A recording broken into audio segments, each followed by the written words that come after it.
ইয়াজুজ মাজুজ একটি বর্বর জাতি, যাদের অনিষ্ট থেকে সভ্য মানুষদের রক্ষার্থে বাদশাহ জুলকারনাইন শক্ত প্রাচীর তুলে দিয়েছিলেন। পবিত্র কুরআনে মহান রব্বুল আলামিন সূরা কাহাফে ইয়াজুজ মাজুজ সম্পর্কে বলেছেন। ইরশাদ হয়েছে, আবার সে পথ ধরল, চলতে চলতে সে দুই প্রাচীরের মধ্যভাগে উপনীত হল। সেখানে সে এমন এক সম্প্রদায়কে পেল যারা তার কথা বোঝে না।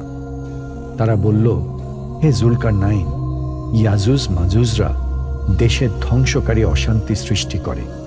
এ ব্যাপারে কি আমরা আপনার জন্য খাজনা নির্ধারণ করব?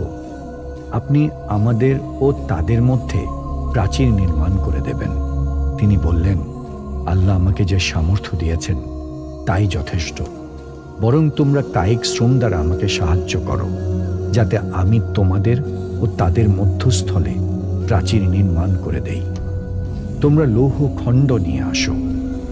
ফলে মধ্যস্থিত ফাঁকা পূর্ণ হয়ে পর্বত সমান হলে তিনি বললেন, এবার ফুঁকতে থাকো। তা আগুন সম হলে তিনি পুনঃ বললেন, গলিত তামা নিয়ে আসো, এর উপর ঢালাই করে দেই। ফলে ইয়াজুজ মাজুজরা এর উপর আরোহণ করতে এবং তা ভেদ করতে সক্ষম হল না। তিনি বললেন, এটা আমার প্রতিপালকের অনুগ্রহ। আমার প্রভুর অঙ্গীকার পূর্ণ হলে তিনি তা চূর্ণ বিচূর্ণ করে দেবেন। আমার প্রভুর অঙ্গীকার সত্য। পবিত্র কোরআন মজিদের সূরা আম্বিয়ার 96 আয়াতে ইরশাদ হয়েছে, অবশেষে যখন ইয়াজুজ ও মাজুজকে মুক্তি দেয়া হবে আর তারা প্রতিটি উঁচু ভূমি হতে ছুটে আসবে। কোরআন হাদিসে ইয়াজুজ মাজুজের সুনির্দিষ্ট অবস্থান সম্পর্কে সুস্পষ্ট রূপে বলা হয়নি, যদিও কোরআনে করিমের ইঙ্গিতে তা পৃথিবীর উত্তরাঞ্চলে হওয়া বোঝা যায়। আর যেহেতু কোরআনের মৌলিক নির্দেশনা বোঝার জন্য তাদের সুনির্দিষ্ট অবস্থান জানা জরুরি নয় এবং মানবজাতির প্রভূত কল্যাণ তা জানার উপর নির্ভরশীল নয়, তাই সুনির্দিষ্টভাবে তা না জানলেও কোনো অসুবিধা নেই। বরং এ ব্যাপারে আল্লাহ ও রসুল সাল্লাল্লাহু আলাইহি ওয়াসাল্লামের কথার উপর সামগ্রিক বিশ্বাসই যথেষ্ট। তবে স্বাভাবিকভাবে তা জানার কৌতূহল সবার অন্তরেই জাগ্রত হয় বিধায় অনেক তাফসিরবিদ, ঐতিহাসিক ও ভূগোলবিদ তা উদ্ঘাটনের জন্য চেষ্টা ও গবেষণা করেছেন, কিন্তু অবশেষে নিশ্চিত কোনো সিদ্ধান্তে পৌঁছতে পারেননি বিধায় এ বিষয়ে মতান্তর রয়ে গেছে। অনেক তাফসিরবিদ যথা তাবরি ও কুর্তুবি প্রমুখ বর্ণনা করেন যে তারা তুর্কিদের অন্তর্ভুক্ত একটি জাতি, যাদের অবস্থান স্থল আর্মেনিয়া ও আজারবাইজানের কাছাকাছি অঞ্চলে। কেউ কেউ বলেন তাদের অবস্থান স্থল হল চীনের উত্তরে, আবার কেউ বলেন ককেশাস পর্বতমালার আশেপাশে কোথাও অবস্থিত। 3য় হিজরি শতাব্দীর প্রখ্যাত ভূগোলবিদ ইবনে খরদিসবাহ শিও কিতাবে আব্বাসীয় খলিফা ওয়াসিক বিল্লার নির্দেশে দোভাষী সাল্লামের নেতৃত্বে একদল লোককে ইয়াজুজ মাজুজের খবর সংগ্রহের জন্য অভিযান প্রেরণের ঘটনা বর্ণনা করেন। তারা দুর্গম পথ পাড়ি দিয়ে প্রায় 2.5 বছর পর ফিরে এসে পৃথিবীর উত্তর পূর্ব ভূখণ্ডে ইয়াজুজ মাজুজের অবস্থান সম্বন্ধে জানিয়েছেন বলে উল্লেখ করেন। ইবনে কাসির রাদিয়াল্লাহু তাআলা আনহু সহ অনেক ইতিহাসবিদই এটি ইবনে খরদিসবার সূত্রে বর্ণনা করেছেন। আল্লামা হিফজুর রহমান সিউহারবি রাদিয়াল্লাহু তাআলা আনহু লেখেন যে ইয়াজুজ মাজুজের দৌরাত্ম্য বিশাল ভূখণ্ড ব্যাপী বিস্তৃত ছিল, তাই যুগে যুগে বিভিন্ন অংশে কয়েকটি রক্ষা প্রাচীরই নির্মাণের কথা ইতিহাসে পাওয়া গেছে, যেমন চীনের মহাপ্রাচীর, যা চীনের জনৈক রাজা তৈরি করেছেন। দাগেস্তানে অবস্থিত আরেকটি প্রাচীর রয়েছে। আরেকটি প্রাচীর ককেশাস পর্বতমালার উচ্চ ভূমিতে অবস্থিত। উক্ত প্রাচীরগুলোর শেষ দুটির ব্যাপারে অনেকের ধারণা যে এর কোনো একটি জুলকারনাইনের তৈরিকৃত প্রাচীর হতে পারে। ইয়াজুজ মাজুজের প্রাচীরটি কি ধ্বংস হয়ে গেছে? কেউ কেউ বলেন জুলকারনাইনের তৈরিকৃত প্রাচীরটি ধ্বংস হয়ে গেছে, আর মঙ্গোলীয় তাতারিরাই হল ইয়াজুজ মাজুজ। কেউ কেউ রুশদেরকেও তাদের গোত্রীয় বলে মত ব্যক্ত করেন, কিন্তু এইসব মতামত কোরআন হাদিসের বর্ণনার বিপরীতে মনে হয়, কেননা ইয়াজুজ মাজুজের দলবদ্ধ আত্মপ্রকাশ শেষ যুগে কিয়ামতের পূর্ব মুহূর্তে হওয়ার কথা হাদিসে এসেছে। তবে এভাবে ব্যাখ্যা করলে তা মানা যায় যে তাতারি ও রুশ চাইনিজরা হয়তো ইয়াজুজ মাজুজ জাতির একটি অংশ, যে অংশটা ধীরে ধীরে সভ্য পৃথিবীর সঙ্গে মিশে সভ্য হয়েছে।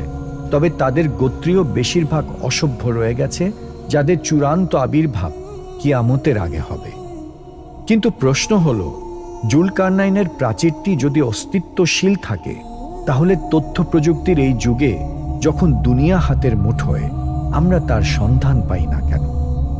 এর জবাবে ওলামায়ে কেরাম লেখেন যে কারো খুঁজে না পাওয়া অস্তিত্বে না থাকার প্রমাণ নয়, কেননা এই আধুনিক যুগেও এখনো বিভিন্ন পাহাড়ি ভূখণ্ডে বা সামুদ্রিক দ্বীপাঞ্চল থেকে নিত্য নতুন এলাকা ও মানব গোত্রের আবিষ্কার হয়, যার খবর পৃথিবী এতদিন জানতই না। প্রসঙ্গত এই ইয়াজুজ মাজুজের দলের আবির্ভাব এবং শেষ পরিণামের কথাও জানা থাকা দরকার। সাইয়েদনা হজরত ইমাম মাহাদি আলাইহিসসালামের ইন্তেকালের পর ইসলামী সাম্রাজ্যের সকল ব্যবস্থাপনার দায়িত্ব হজরত ঈসা আলাইহিসসালামের উপর অর্পিত হবে। তখন অত্যন্ত শান্তি শৃঙ্খলার সাথে সকলের জীবন অতিবাহিত হতে থাকবে।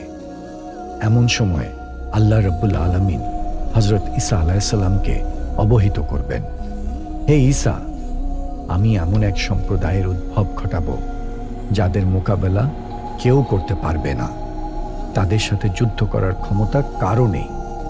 তুমি আমার বান্দাগণকে পাহাড় পর্বতে সমবেত করো। এই সম্প্রদায়ই হল ইয়াজুজ মাজুজ। লৌহ প্রাচীর ভেঙে পড়ার পর ইয়াজুজ মাজুজকে উচ্চভূমি হতে দৌড়াতে দৌড়াতে আসতে দেখা যাবে। তাদের প্রথম দলটি তাবরিয়া উপসাগরের পাশ দিয়ে অতিক্রমকালে এর সবটুকু পানি পান করে ফেলবে। অন্য দল সেখান দিয়ে গমনকালে শুষ্ক সমুদ্রের দিকে লক্ষ্য করে বলবে, এখানে কি কখনো পানি ছিল? হজরত ঈসা আলাইহিসসালাম ও তার সঙ্গী সাথীগণ পাহাড় পর্বতে পরিবেষ্টিত ও অভাবগ্রস্ত হয়ে পড়বেন।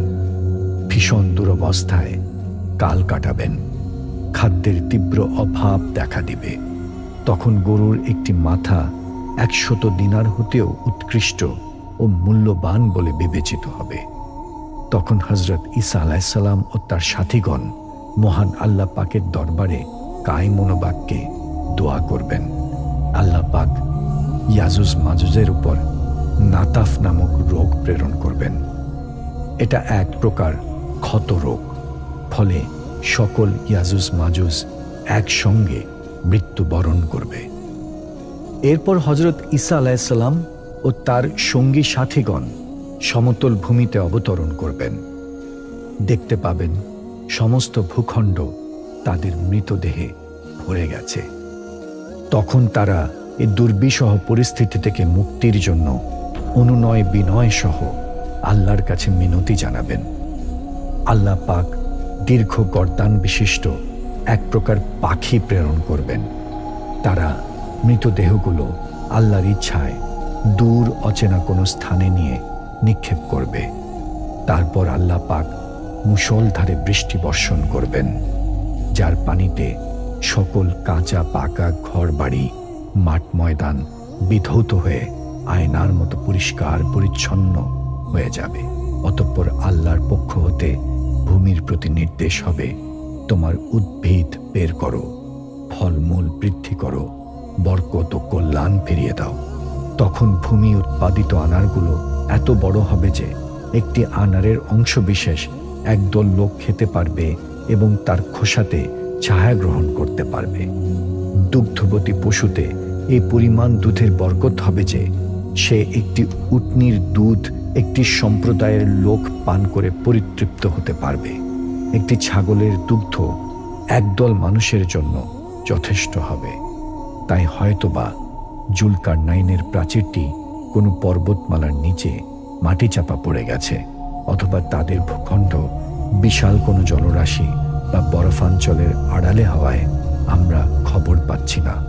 কিয়ামতের আগে আল্লাহর নির্ধারিত সময়ে তাদের আবির্ভাব হবে, এটি অসম্ভব কিছু নয়।